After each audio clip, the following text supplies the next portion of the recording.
தனம் அடுத்த வர எபிசோடில் பார்த்திங்க அப்படின்னா தனம் வந்து ரொம்பவே வந்து கஷ்டப்படுறாங்க. நிலாவை பார்த்திங்க அப்படின்னா அவங்க கூட ஆட்டோவில் ஸ்கூலுக்கு அனுப்பாமல் வேற ஒரு ஆட்டோ ரெடி பண்ணி வந்து நிலாவை வந்து ஸ்கூலுக்கு அனுப்புகிறாங்க.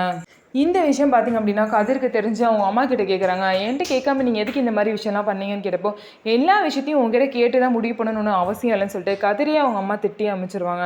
அவங்களாலேயும் ஒன்றும் பண்ண முடியல. ஸோ தனம் வந்து நிலாவை கூட்டிகிட்டு போக வரும்போது பார்த்திங்க அப்படின்னா இந்த மாதிரி வேற ஆட்டோ ரெடி பண்ணிட்டோம், நீங்கள் இனிமேல் வர வேணாம், அதே மாதிரி சாப்பாடு கொண்டு போகவும் நீங்கள் வர வேணான்னு சொல்லிட்டு கதிரோட அம்மா பார்த்திங்க அப்படின்னா தனத்துக்கிட்ட மூஞ்சல் அடிச்ச மாதிரி சொல்லிடுவாங்க. அது மட்டும் இல்லாமல் அவங்களுக்கு பாக்கி காசு கொடுக்க வேண்டியதையும் வந்து தனத்து கையில் கொடுத்து செட்டில் பண்ணிடுவாங்க.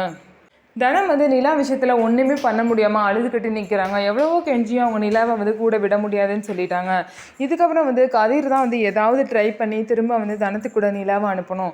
ஸோ என்ன பண்ண போகிறாரு கதிர் சார், எப்படி வந்து தனத்துக்காக வந்து நிலாவை வந்து எப்படியாவது அவங்க அம்மா கிட்ட கேட்டு விட போகிறாங்க அப்படின்னு சொல்லிட்டு நம்ம வெயிட் பண்ணி பார்க்கலாம். ஸோ நம்ம வீடியோ உங்களுக்கு பிடிச்சிருந்தா நம்ம வீடியோவை லைக் பண்ணிக்கோங்க, மறக்காமல் நம்மளோட சேனலை சப்ஸ்கிரைப் பண்ணிவிட்டு பாருங்கள்.